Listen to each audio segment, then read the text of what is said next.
Welcome back to Metal Heroes Review, episode number 16. This is discussing episodes 19 and 21 of Space Sharivan. 1920 is a two-parter that actually reveals a lot about the main character of the series. We first start off with this exchange between this guy and this woman who turns out to be Dr. Plotter, discussing info about this thing called the Inca Crystal. Inca.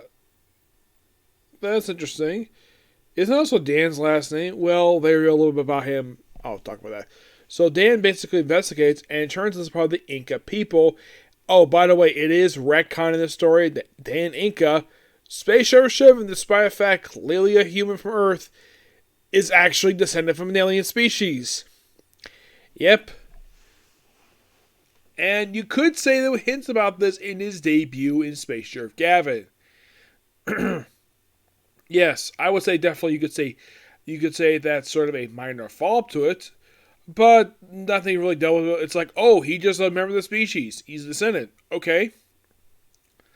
Which I'm like, that is the second time in the series where they basically revealed, oh, this human is actually an alien descendant from an alien species that was destroyed by the villains of the series.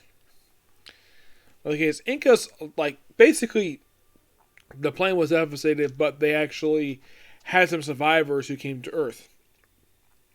Then, of course, Dan comes to the island. Turns out he's actually from here.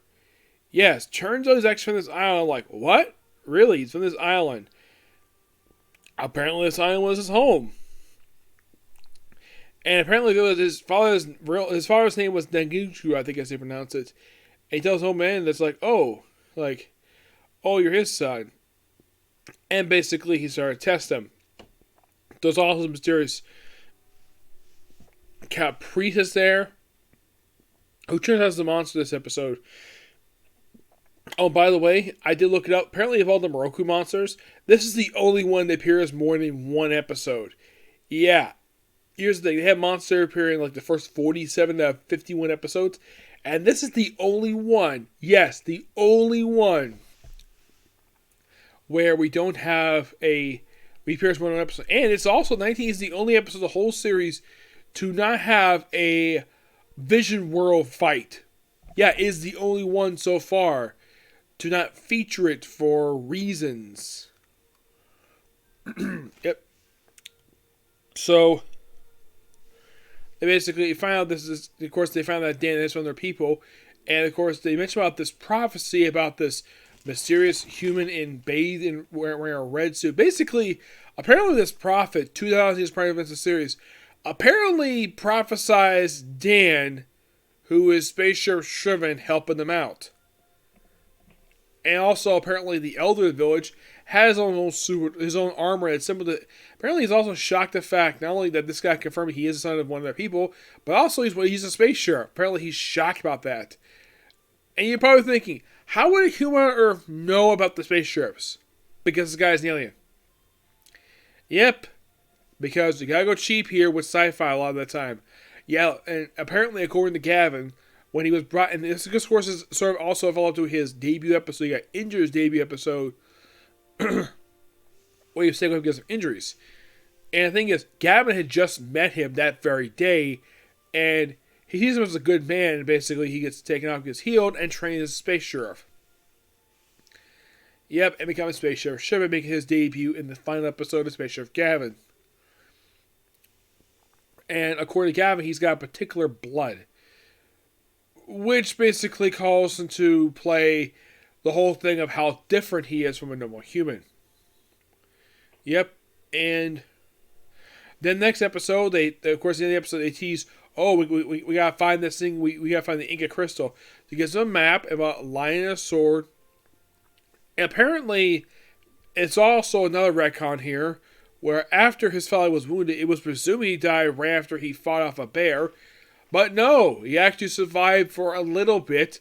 He was mortally wounded, he was dying, and basically, it's revealed via retcon that apparently his father told him to go find the damn thing.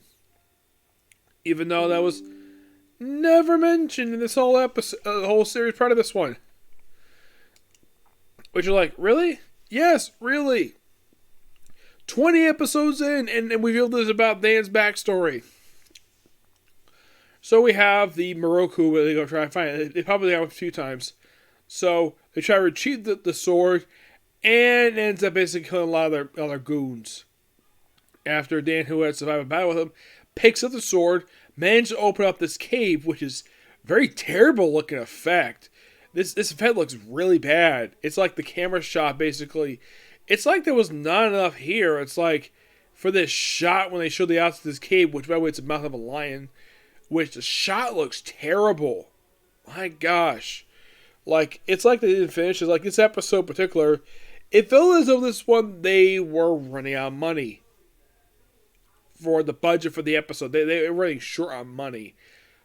So, that could explain what it does. And of course, Dan walks in with the sword and walks through this little tomb and basically sees a lion statue. Yes, a lion statue where the lion talks to him. By the way, he goes on like some stairs and it's really a talking lion. Who this is, they don't say who this is. And of course, tells Dan to put his hand in his mouth and causing this little sheet to pop up. But the sword, and here's the Inca crystal. It looks like what the cave stalagmites. It's big. And apparently the Inca warriors, who they made a debut in these episodes, they apparently followed him. And they're like, oh, so beautiful. And of course, then Moroku show up completely out of nowhere. Yep, they do. And then of course, for some strange reason, we have Dan telling her, touch the mane, and I think it's transports in place. And Flybridge, she has not returned to episode 34. Yeah, so she's come back for 14 episodes. I'm like, why? Makes a freaking sense. It seems like she could be a potential love interest, though Lily could be one too. And then, of course, basically with the case itself, basically is kind of solved. They basically accomplished his goal. He found the ink crystal and prevented it from getting in the hands of the Moroku. Interesting. And of course, they had the division fight, which of course is still really good. But the one thing about the series that I do not like is, aside from that one shot, is when they return from the Vision World. It seems as though the shot looks incomplete. Like, it feels as though they should have basically finished that, but no, they just never fixed it. Apparently, there could be stock footage. They keep reusing this 30-second thing when he returns from the Vision World. The very next episode is a ripoff of Alien, where this mysterious alien species, this monster appears as this debris that hooked onto Dan's his little mini motorcycle, which at least is not like a mattress one. By the way, in this one, it takes some time for him to get his motorcycle out, because normally he just calls out. You have to go in. Here he's already in there. He's already calling the damn motorcycle. Like, what was the point of calling the damn thing?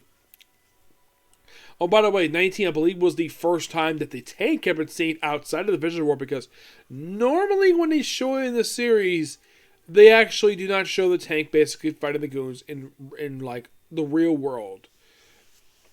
Now, Great Birth, yes, that has been used in regular, but not the tank. That's the first of that one. The drill has, but the tank, no.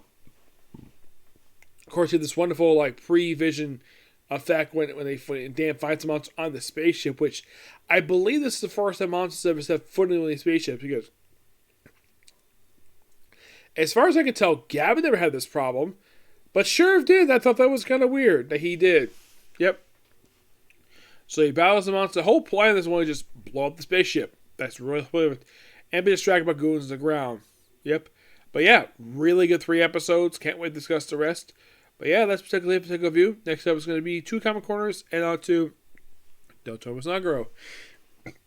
Okay, next video. Bye.